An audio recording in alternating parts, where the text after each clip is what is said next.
Graça e paz, povo de Deus, boa noite. Que o Supremo Deus continue sendo com esta igreja, com a Igreja Batista em Camela também. Boa noite, povo santo. Nós estamos aqui para celebrar mais uma vez o nome santo do nosso Senhor Jesus Cristo. E é por isso que eu, peço a cada um aqui, que comecemos com uma oração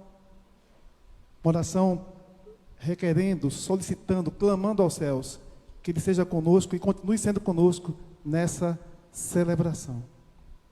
Oremos. Pai Santo, amado, te agradecemos por mais uma noite, por mais uma celebração ao Senhor. Clamamos que todos aqueles que se encontram hoje em momento de reclusão, nesse período de isolamento social, possam estar sendo abençoados por este culto. Aqueles que estão nos vendo agora, Senhor Deus, possam também celebrar e se alegrar no Senhor. Sei, Pai Santo, de modo especial com as crianças da Tua igreja. Todas as crianças que se encontram também em isolamento, longe das suas escolas, dos seus amiguinhos, que nesse momento estão também celebrando conosco. Pai bendito, nós agradecemos por tudo isso, clamando ao Senhor que o Senhor seja conosco no decorrer dessa mensagem, em nome de Jesus. Amém. Amém. A gente vai logo para o texto bíblico nessa noite, porque antes de qualquer coisa a gente está esperando notícias. Estamos aguardando notícias, boas novas. A gente está vivendo um momento de muitas notícias falsas, de muitas fake news, momentos de comunicações truncadas, momentos em que as pessoas estão conversando sempre por celular, não conseguem mais se ver, não conseguem mais se encontrar. Então, nessa noite, tudo que precisamos é ouvir boas novas de salvação, mas boas novas verdadeiras. Aquela que nos transporta para uma realidade positiva, mas sincera. E nada como hoje, num dia em que as pessoas comentam e até lembram, quando a gente era mais novo, tinha mais isso, o dia da mentira. A gente vai falar da verdade, a verdade que liberta. Abram suas Bíblias, quer no papel, a Bíblia de papel, que nós já estamos familiarizados, quer a Bíblia de celular. No Evangelho de Deus, o Evangelho de nosso Senhor Jesus Cristo, segundo o apóstolo João, o livro de João, o Evangelho de João, capítulo 18, nós vamos ler, estou com a versão revista e atualizada, você lê na versão que você tiver, a partir do verso 28, João 18, a partir do 28, nós vamos ler até o 38. E assim se encontra o santo texto. Depois levaram Jesus da casa de Caifás para o pretório. Era cedo, de manhã. Eles não entraram no pretório, nesse ambiente de justiça, para não se contaminarem, mas poderem comer a Páscoa. Então, Pilatos saiu para lhes falar e lhes disse: que acusação trazeis contra este homem? Responderam-lhe: se este não fosse malfeitor, nós não te entregaríamos. Replicou-lhes, pois, Pilatos: tomai-o, vós outros, e julgai-o segundo a vossa lei. Responderam-lhe os judeus: a nós não nos é lícito matar ninguém, para que se cumprisse a palavra de Jesus, significando o modo por que havia de morrer. Tornou Pilatos a entrar no pretório, chamou Jesus e, vendo-lhe, perguntou-lhe: és tu o rei dos judeus? Respondeu Jesus: vem de ti mesmo essa pergunta, ou tu disseram outros a meu respeito. Replicou Pilatos: porventura sou judeu? A tua própria gente e os principais sacerdotes é que te entregaram a mim. Que fizeste? Respondeu Jesus: o meu reino não é deste mundo. Se o meu reino fosse deste mundo, os meus ministros se empenhariam por mim, para que não fosse eu entregue aos judeus. Mas agora o meu reino não é daqui. Então lhe disse Pilatos: logo tu és rei. Respondeu-lhe Jesus: tu dizes que sou rei. Eu para isso nasci, e para isso vim ao mundo, a fim de dar testemunho da verdade. Todo aquele que é da verdade ouve a minha voz. Perguntou-lhes Pilatos: que é a verdade? A gente vai parar por aqui. Que as palavras dos meus lábios e o meditar do meu coração sejam agradáveis a Ti, ó Senhor, rocha minha e redentor meu. E eu falei logo no início de boas notícias. Nós estamos ansiando por boas notícias. Estamos precisando, estamos enclausurados dentro de casa, esperando boas notícias. Mas todas as vezes que nós pensamos na possibilidade de uma boa notícia, nos vem a ideia de notícias que podem vir pelo WhatsApp, notícias que podem vir pelas redes sociais, pela televisão. Estamos sempre acompanhando notícias que nos chegam porque estamos isolados e as nossas comunicações estão limitadas a esses meios. Perdemos o contato face a face. Perdemos o contato íntimo com as pessoas que amamos, que estão fora do nosso convívio social por conta do isolamento social.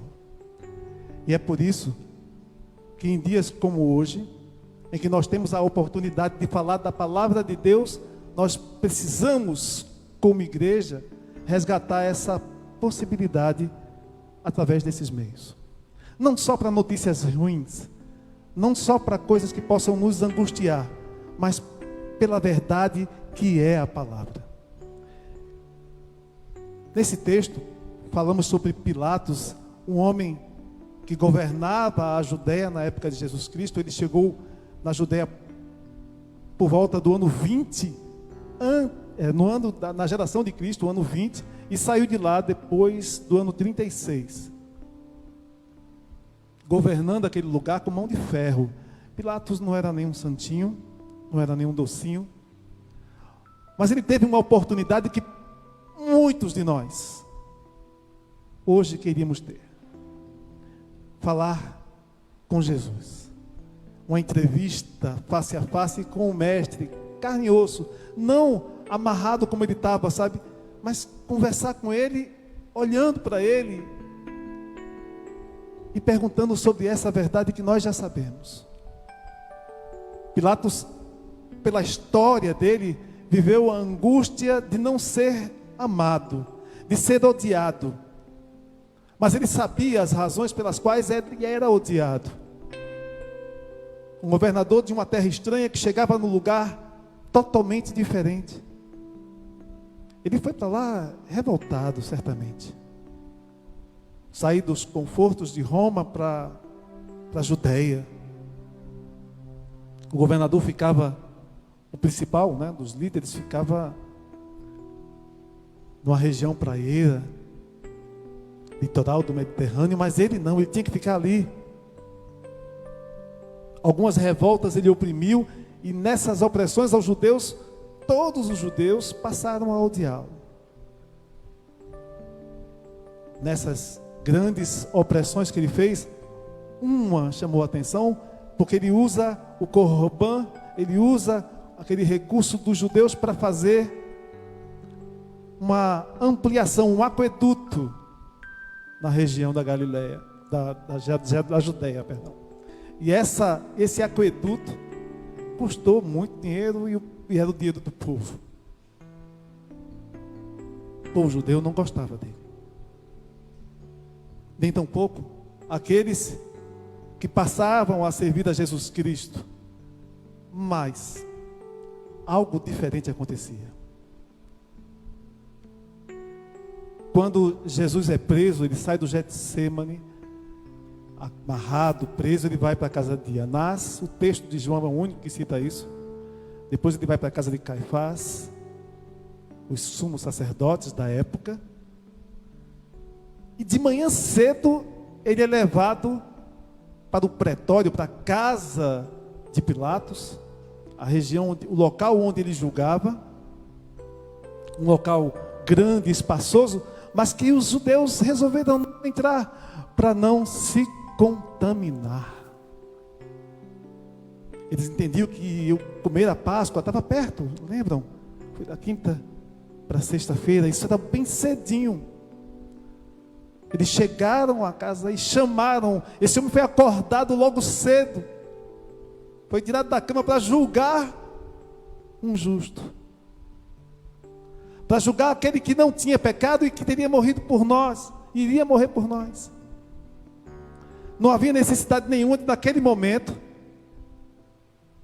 haver um julgamento. Não era tão rápido, não era uma coisa tão sumária. Isso demorava, provavelmente demoraria dias, semanas, meses, até um julgamento justo dentro da justiça romana. Mas Pôncio Pilatos quis fazer uma média. Quis melhorar a relação dele com os judeus, que já não andava muito bem nos últimos 10 anos.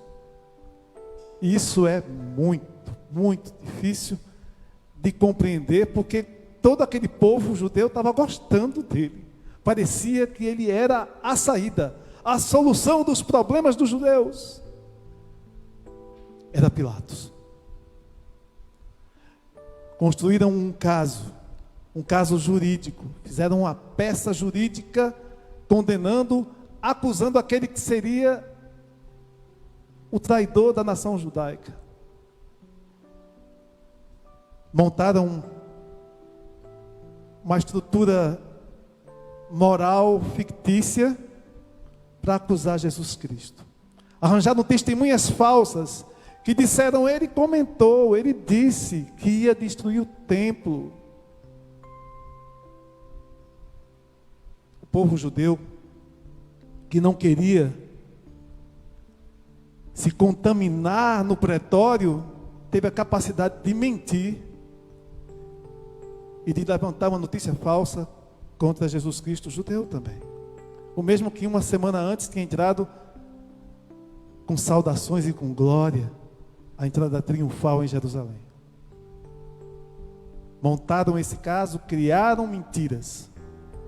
Mentiras de um povo pseudo-religioso, porque nem mesmo a religião judaica permitia que a mentira aparecesse naquele lugar. Romperam mandamentos fundamentais, romperam os 10 mandamentos, literalmente. Levantaram um falso testemunho de alguém que não havia feito mal, e Pilatos resolve concordar. Vamos fazer esse julgamento? Vamos começar a fazer isso agora, para ver se o pessoal se acalma? De repente, eu ganho pontos com o povo judeu. E a mentira chama outra mentira. E a mentira gera outras mentiras. O problema dessas falsas notícias que correm no meio, inclusive entre os cristãos, que não se cuidam e não ficam atentos com a mensagem que recebe e logo passam adiante. Fake news é um perigo e é um veneno. Mentiras jogadas na rede são perigosas. E é só um exemplo daquilo que pode gerar inocentes pagando. Mas graças a Deus que aconteceu aquele julgamento. Porque por aquele julgamento a verdade se estabelece. Pilatos é o único a tentar salvar a vida do judeu justo que ali se encontrava. Não vejo problema nesse homem. Não vejo falha nele. Como é que eu vou julgá-lo? Ele ainda pede, levem ele para julgar além de vocês. Isso aí é religião de vocês. Não, mas a gente não pode matar. Queriam matá-lo. Eu estou falando de morte, de falsidade, de mentiras. E eu falei de boa nova no início da mensagem. É porque o texto nós encerramos falando da verdade. Jesus Cristo, no verso 37, é perguntado por Pilatos: logo tu és rei? Respondeu Jesus: tu dizes que sou rei. Eu para isso nasci. Ele não mente, ele não negocia a verdade, ele não se relaciona com a mentira para conseguir o que quer. O projeto dele é a salvação da humanidade. O projeto de Deus. Ele assimilou a falsidade sobre os ombros dele. Os primeiros castigos, as primeiras dores, os primeiros flagelos que ele recebe são mentiras e traições. Mas fazia parte do plano do Senhor. Ele diz: todo aquele que é da verdade ouve a minha voz.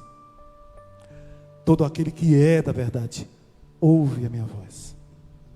O amor ao Senhor Jesus passa dos princípios básicos que nós encontramos nas nossas relações pessoais, como quem diz: eu vou à igreja, solucionei.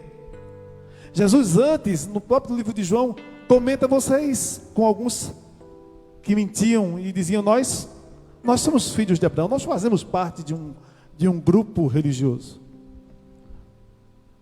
Vocês mentem, vocês são filhos do diabo. Hoje nós entendemos pela bondade dele que aqueles que escutaram a voz dele faziam parte da verdade. Uma verdade que liberta, uma verdade que transforma, mas que também passa por uma condicionante. A verdade ela é contínua na nossa vida. E a verdade precisa nascer dos próprios púlpitos também. A igreja, os homens de Deus, os pastores que trazem a mensagem, não podem estar negociando a verdade. Não dá para a gente trazer notícias falsas também. Ou evangelhos adocicados, bonzinhos. Jesus Cristo confronta o povo com a verdade. Vocês só querem o pão que... É isso, vão procurar o pão em outro lugar. Mestre, como é que você diz isso para o povo? Esse povo está indo embora. Os discípulos perguntam, ele responde: vocês querem ir com ele? Mestre, para onde iremos? Só tu tens as palavras da vida eterna. Essa é a convicção, palavras da vida eterna. Hoje eu lembrei de um livro de C.S. Lewis, Cartas de um Diabo para o seu aprendiz. Cartas de um Diabo para o seu aprendiz. É impressionante isso. Foi escrito em 42. C.S. Lewis conta a estratégia de Satanás de ensinar o jovem aprendiz, diabinho, a seduzir os homens. Mas o diabinho fica preocupado com uma coisa, o jovem diabinho. Mas se os homens inteligentes pegarem os escritos antigos, dos livros antigos que tratam da verdade e entenderem a verdade, e agora? O diabo mais esperto, mais maduro, diz: não se preocupe não, porque as hostes infernais já estão colocando no coração deles que eles não precisam lidar com essa verdade. Basta fazer citações, pega pedacinhos aqui, cita alguns nomes importantes. Os homens inteligentes não vão se preocupar com essa verdade. E aí vai haver uma amnésia da alma. Quando a gente ensina o erro, quando por um acaso ensinamos o erro, nós vamos fazer com que um grupo de pessoas retenha o erro. A palavra de Deus é a verdade. Toda a palavra de Deus.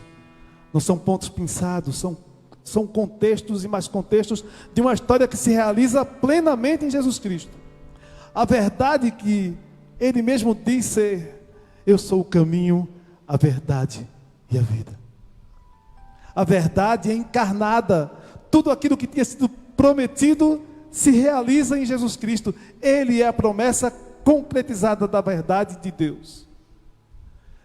Jesus Cristo traz uma segurança para cada um de nós.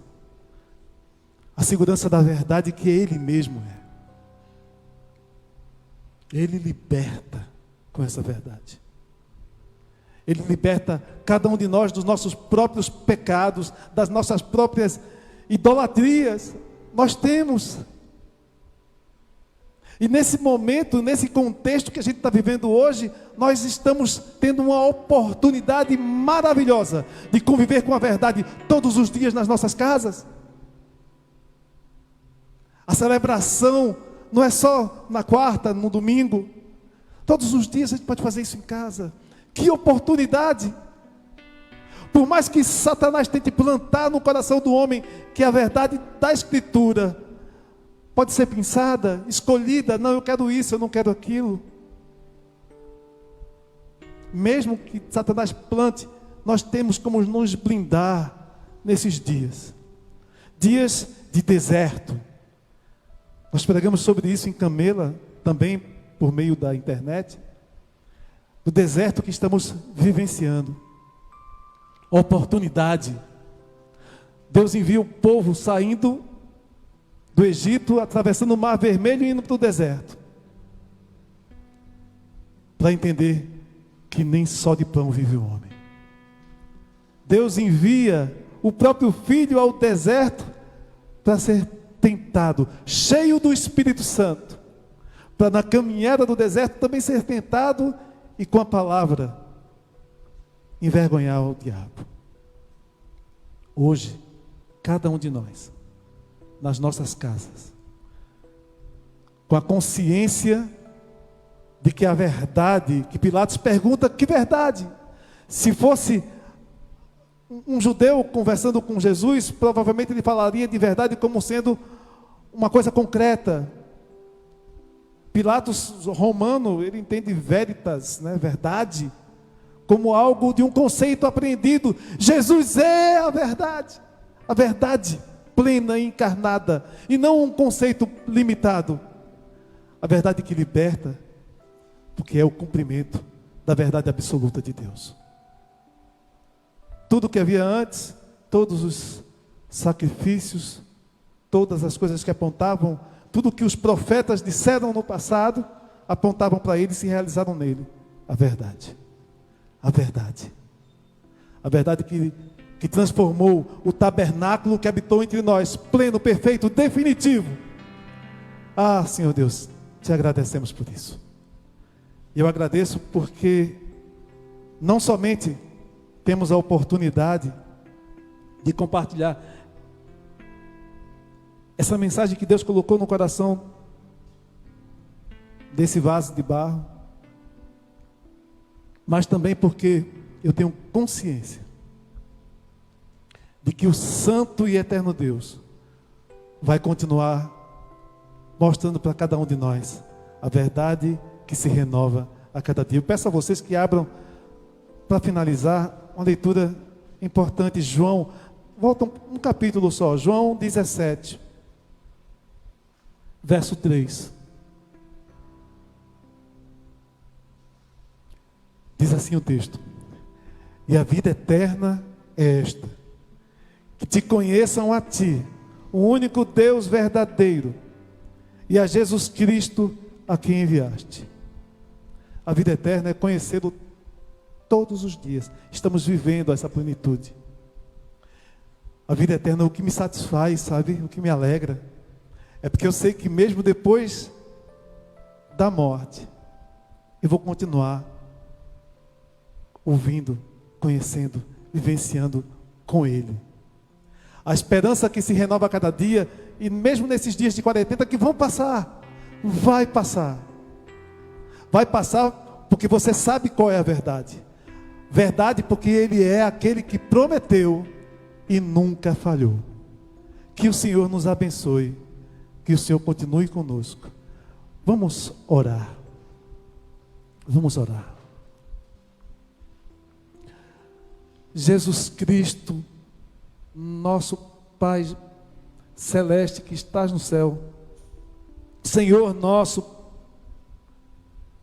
nos ajuda, Pai Santo, a entender continuamente a Tua palavra, a buscarmos a Tua palavra, a entendermos que a verdade que transforma, a verdade que liberta,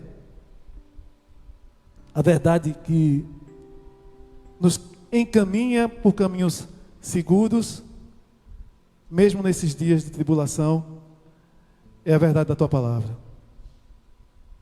Não são palavras soltas, mas é a palavra que é traduzida por palavras. A Tua Santa Escritura nos dá o alento que precisamos, é o grande conforto. Se cada um de nós continuarmos na Tua presença buscando essa palavra, buscando esse entendimento da Tua palavra, sendo fiel ao Senhor, ouvindo a Tua voz, que é a verdade, como o Senhor mesmo disse a Pilatos: aqueles que ouvem a verdade, ouvem a minha voz. Aqueles que são da verdade, ouvem a minha voz. Que ouçamos a verdade.